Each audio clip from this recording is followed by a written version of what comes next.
నమస్తే అండి. నేను మీ అడ్వకేట్ లోకేష్ ఫణీంద్ర. ఈ రోజుల్లో మనం చూస్తూ ఉంటే క్రెడిట్ కార్డ్స్ వాడని మనుషులు చాలా తక్కువ అండి.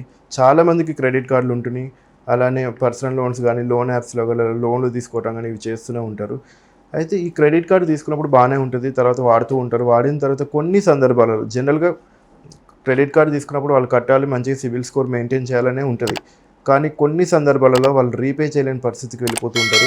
ఆ కార్డ్‌ని స్వైప్ చేసి వచ్చిన అమౌంట్ తోటి వాళ్ళు ఏదైనా బిజినెస్‌లో పెట్టి లాస్ అవ్వడం గానీ, ఇట్లా కొన్ని పరిస్థితులలో వాళ్ళు మళ్ళీ రీపే చేయడం కష్టమవుతుంది. లేదా రీపే చేసే కెపాసిటీ ఉన్నా కట్టడానికి కొంచెం టైం అవసరం ఉంటది వాళ్ళకి. ఇలాంటి కేసెస్‌లలో ఈ బ్యాంక్ రికవరీ ఏజెంట్స్ అట్లాంటి కస్టమర్‌ని చాలామంది వేధిస్తూ ఉన్నారు. మనకి ఈ మధ్య చాలా కాల్స్ కూడా ఇవే వస్తున్నాయి. ఈ ఈ కేసులలో ఈ రికవరీ ఏజెంట్స్ లీగల్‌గా రికవరీ చేయకుండా ఇల్లీగల్‌గా ఫోన్ చేసి రెచ్చగొట్టేటట్టు మాట్లాడటము, తిట్టడము, తర్వాత ఇంటికొచ్చి డిస్టర్బ్ చేయటము, ఇంట్లో న్యూసెన్స్ చేయటము, ఇంటి పక్కన వాళ్ళకి, ఫ్రెండ్స్‌కి, తర్వాత ఆఫీస్ స్పేస్‌కి వచ్చి ఆఫీస్ లొకేషన్‌కి వచ్చి ఆఫీస్‌లో కొలీగ్స్‌తో మాట్లాడి వాళ్ళు బ్యాడ్‌గా చెప్పటం, ఇవన్నీ కూడా చేస్తూ ఉన్నారు. ఇదంతా కూడా మానసికంగా వేధించడమే అండి. సో, బ్యాంక్ రికవరీ ఏజెంట్స్‌కి ఎలాంటి హక్కు లేవు ఇట్లా. ఫోన్ చేసి డబ్బులు అడిగితే అడగొచ్చు గానీ, ఇట్లా రెచ్చగొట్టే విధంగా మాట్లాడటం, ఇట్లా ఇంటికొచ్చి న్యూసెన్స్ చేసే హక్కు వాళ్ళకి లేదు. సో, ఇలాంటి సందర్భాల్లో మీకు కూడా కొన్ని రైట్స్ ఉంటాయండి. ఒకవేళ బ్యాంక్ రికవరీ ఏజెంట్ గనక, క్రెడిట్ కార్డ్ రికవరీ ఏజెంట్ గానీ, బ్యాంక్ పర్సనల్ లోన్స్ అయితే పర్సనల్ లోన్ రికవరీ ఏజెంట్స్ గానీ, ఈ విధంగా ఫోన్లు చేసి హెరాస్ చేసినా, లేదు అంటే ఇంటికొచ్చి న్యూసెన్స్ చేసినా, సోషల్ మీడియాలో మీ ఫ్రెండ్స్‌కి వాళ్ళకి ఏమైనా మెసేజెస్ చేసి మీ గురించి అసభ్యంగా మాట్లాడినా, మీరు ఖచ్చితంగా మీకంటూ కొన్ని హక్కులున్నాయి. మీ హక్కుల్ని మీరు పరిరక్షించుకోవచ్చు. మీ రైట్స్‌ని మీరు ప్రొటెక్ట్ చేసుకోవచ్చు.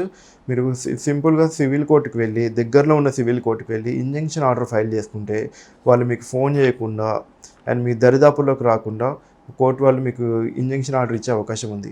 అయితే ఈ ఇంజంక్షన్ ఆర్డర్స్‌లో కూడా 2 రకాలు ఉంటదండి. ఒకటేమో ఇమ్మీడియేట్‌గా ఇంజంక్షన్ ఇచ్చేస్తారు కోర్ట్ వాళ్ళు. లేదు అంటే అడ్జార్న్ ఆర్డర్ అనేసి వాళ్ళు వచ్చిన తర్వాత రెస్పాండెంట్స్ కోర్టుకి వచ్చిన తర్వాత కూడా వాళ్ళ వెర్షన్ విని కూడా మీకు ఆర్డర్ ఇచ్చే అవకాశం ఉంది. అయితే వీటిల్లో క్రెడిట్ కార్డ్ ఏజెంట్స్ చేసిన కాల్ హెరాస్మెంట్‌ని, కాల్ రికార్డింగ్ గానీ, ఫోటోస్ గానీ, వీడియోస్ గానీ చూపించినట్లయితే మీకు ఇమ్మీడియేట్‌గా డే 1నే ఔట్ ఆఫ్ ఆర్డర్‌తో మూవ్ చేసి సేమ్ డేనే మనకి ఇంజంక్షన్ ఆర్డర్ వచ్చే అవకాశం ఉంది. ఒక్కసారి ఇంజంక్షన్ ఆర్డర్ వచ్చిన తర్వాత ఇంకా ఈ బ్యాంక్ ఏజెంట్స్ గానీ, బ్యాంక్ లోన్ రికవరీ ఏజెంట్స్ గానీ, క్రెడిట్ కార్డ్ రికవరీ ఏజెంట్స్ గానీ మీ దరిదాపుల్లోకి రారు. అండ్ మీకు ఫోన్ చేసినా సరే ఒకసారి మీకు వచ్చిన ఆర్డర్ కాపీని మీరు వాట్సాప్‌లో వాళ్ళకి పంపించినట్లయితే ఇంక మీకు వాళ్ళు ఫోన్ కూడా చేయరు. సో, ఇది నేను చెప్పేది దేనికంటే మీరు డబ్బులు కట్టకుండా ఉండమని చెప్పట్లేదు. మీరు డబ్బులు తీసుకున్నారు సరే, కట్టాలి. మీరు ధర్మంగా చూస్తే డబ్బులు రిటర్న్ పే చేయాలి. కాకపోతే వాళ్ళు హెరాస్ చేస్తుంటే మీకు టైం కావాలన్నప్పుడు మీరు కట్టే ఉద్దేశం ఉండి కూడా వాళ్ళకి హెరాస్ చేస్తున్నప్పుడు మీరు ఈ ఆప్షన్ వాడుకోండి. క్రెడిట్ కార్డ్ ఏజెంట్స్ కనుక విపరీతంగా హెరాస్మెంట్ ఉంటదండి. చాలామంది ఈ మధ్య చూస్తూనే ఉన్నాం. చాలామంది సూసైడ్ చేసుకోవడం కూడా జరుగుతుంది. అండ్ ఇల్లు వదిలిపెట్టేసి వెళ్ళిపోయినోళ్ళు, సూసైడ్ చేసుకున్నోళ్ళు, మొబైల్ వదిలేసి జాబ్ మానేసి వాళ్ళ స్థావరాలు మార్చుకున్న వాళ్ళని కూడా చాలామందిని చూస్తున్నాము. సో, వాళ్ళకి ఈ ఈ చట్టంలో ఈ ఆప్షన్ ఉందని తెలియక ఈ ఈ చట్టాలున్నాయి. వాళ్ళకు కూడా హక్కులున్నాయి. వాళ్ళకు కూడా వాళ్ళ హక్కుల్ని ప్రొటెక్ట్ చేసుకోవచ్చని తెలియక, వాళ్ళకి అవగాహన లేక ఇలా ఇల్లు వదిలి వెళ్ళిపోవడం గానీ, సూసైడ్ చేసుకోవడం గానీ చేస్తూ ఉన్నారు. అలాంటి పనులేం చేయకండి. మీకు ధైర్యంగా ఉండి మీ హక్కుల్ని మీరు కాపాడుకోండి. ఒకవేళ ఎవరైనా అసభ్యంగా మాట్లాడినట్లయితే ఇమ్మీడియేట్‌గా మీరు పోలీస్ కంప్లెయింట్ ఇవ్వచ్చు. పోలీస్ స్టేషన్‌లలో కూడా ఇలాంటి కేసెస్‌లో మిమ్మల్ని కొంచెం చిన్న చూపు చూసి ఎఫ్ఐఆర్ చేయకపోవడం, కంప్లెయింట్ తీసుకోకపోవడం, డబ్బులు తీసుకున్నప్పుడు కట్టాలి కదా అని ఇట్లా అసభ్యంగా మాట్లాడి పంపిస్తూ ఉంటారు.